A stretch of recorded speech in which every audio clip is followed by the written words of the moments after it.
formula to show your boss that you have potential. You want that raise, you want that promotion, but you don't know how to show your boss you have potential.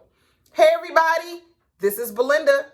In this video, we're going to talk about how you can show your boss you have potential. When you're new on the job, you want to focus on making connections and learning your job duties, what you're responsible for, what deadlines there are, what timelines there are, how your supervisor communicates. So when you first get on a job or you are early on in your career, those are the things that you want to focus on. You want to learn your job, make connections at work, positive connections. So you don't want to go burning bridges with everybody, but making positive connections. Learning your job, making positive connections, learning the timelines and deadlines, knowing how to communicate with your supervisor. Those are the things that you want to do early on in your career. The other thing that you want to do is deliver results. That is so important because someone who wants to move up, who wants to get a promotion, or who wants to make this career long-term, want this to be a long-term career, you have to deliver results. Employers do not keep people who don't deliver. So you want to make sure that, and they don't promote people who don't deliver. If they kept them, they won't promote them. So you want to make sure that you are delivering on the results. You've learned your job, which is what we talked about earlier. You've learned the deadlines. So you want to make sure that you are delivering as it relates to your work. Develop a reputation for exceeding expectations, for always completing your work. Those are important. That's what you want to have a reputation on. Exceeding expectations and always completing your work. Also, you want to identify challenges where you can propose a solution. Don't go pointing out problems where you can't come up with a solution. So when you point out a problem, you want to point out what the proposed solution could be. That's how you build up your reputation. That's how you exceed your reputation. That's how you deliver on results. The next step I would say would be support your boss. That's right. Support your boss. Know what their goals are for the department and align your goals to help your boss hit their goals. Let's just say your boss's goal is to increase sales by 2%. What can you do in your role to make that happen, to help your boss achieve that goal? So you want to study your boss's goals and efforts and see how you can align your goals to help your boss reach their goals. Because helping them reach their goals helps you reach your goals as well. Because they will remember who helped them. When they look back, they'll say, this person increased their sales by 10%, which helped me increase the overall department by 3%. And I was trying to only increase it by 2%. And we were 1% above my expectation. So study your boss. Support your boss, know the kind of goals, know what your boss's goals are for the department so that you can do your part to make sure that you are reaching those goals and your boss is reaching his goals or her goals. The next thing is focus on learning. Let me say now, if you are just starting your career, you're early on in your career, learn, and keep learning. You're going to always be learning. Nothing is the same for years on end. So you constantly want to learn the newest technology, the newest ways, the newest procedure on how to best complete any task, any work assignment that you may have. So right now, if you're early on your career, this is your first career and you're just getting going, focus on learning. You should be a lifelong learner. You want to learn about the company. Learn everything you can when newsletters come out or memos come out from the CEO. Read those, learn those, understand those. You can learn a lot of things from memos or newsletters that comes out from your company. National magazines or global magazines about their industry. There's magazines on sales. There's magazines on human resources. So there's always things that you can on your own outside of your company that you can be reading and gaining knowledge on. So you want to learn. You want to learn about your company. You want to know everything you can know about your company. Know their policy procedures. Know what their goals are for the next 5 years. Do you know that? Do you know your company's 5-year goals? People who've been on the job for 2 years, do you know your company's 5-year goals? You should.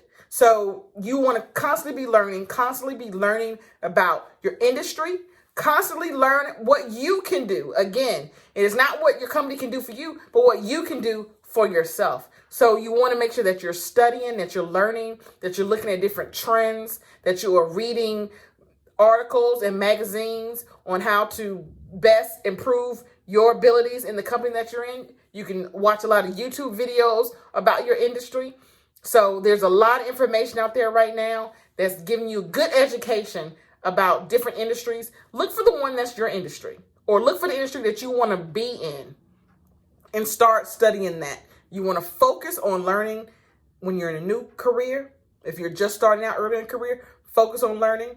If you're in the middle of your career, you still want to focus on learning. If you're at the end of your career, you want to focus on learning. Nothing is consistent except change. So things are always changing, and you don't want to be left behind still using old technology or old ways, and you're 3 and 4 and 5 years behind. So you always want to make sure that you are learning and that you are looking ahead and that you are staying current in your industry. The next step that I would say would be ask for feedback, especially when you're early on in your career and even later on. But when you're early on, you want to ask for feedback because you're still kind of learning how things go, how systems go. So ask for feedback. You can ask some of your coworkers. You can ask your supervisor for feedback. You can get an outside mentor to ask you, how they think that you're doing. But you want to ask for feedback because if you don't know you're doing bad or good, so let's just say you're doing bad in a certain area and you don't know it, you'll keep doing bad thinking, well, I guess everything's going fine. Or if you're doing good in a certain area, and no one's telling you, you're really good at this because you haven't asked for feedback, you won't know. So maybe you start to go down because you didn't know that was good work. So you want to ask for feedback. Thank them. If you're going to ask, thank them for their feedback, even if it's constructive criticism. So if you're not one who can take constructive criticism, don't ask for feedback. But hopefully you are able to ask for feedback and can take constructive criticism. And that way you apply that to better yourself. Now, my motto is this: I don't take criticism from someone I wouldn't take advice from.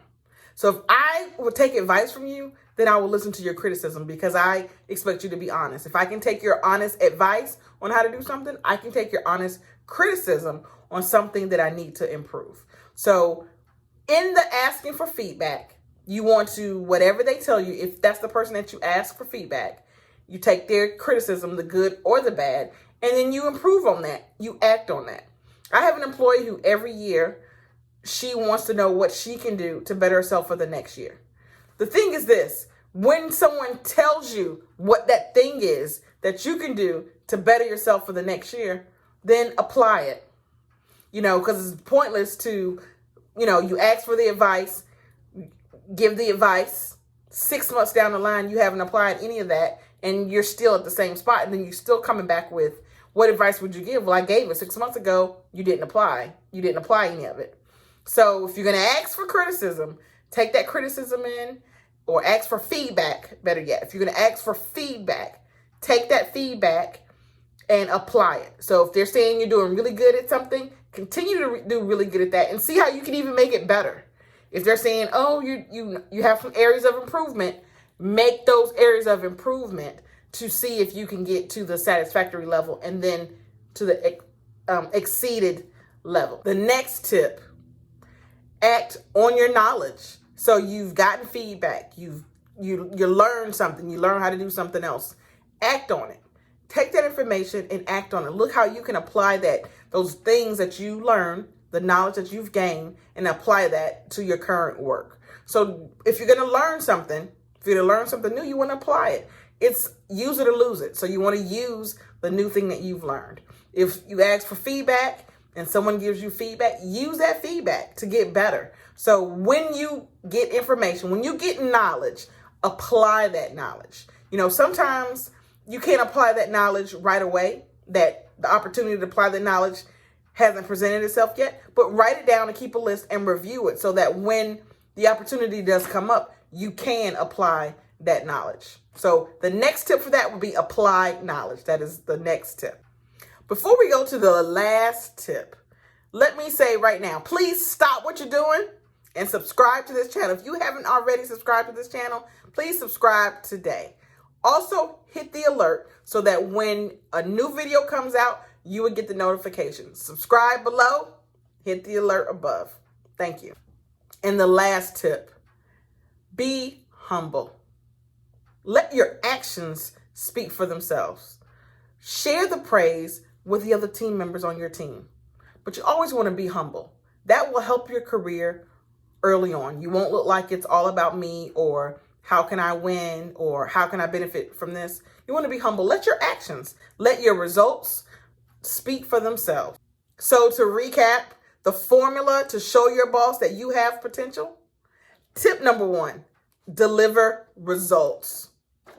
Tip number 2, support your boss. Tip number 3, focus on learning. Tip number 4, ask for feedback. Tip number 5, act on knowledge. And tip number 6, be humble. Those are the tips that you can show your boss that you have potential. I'll see you on the next video.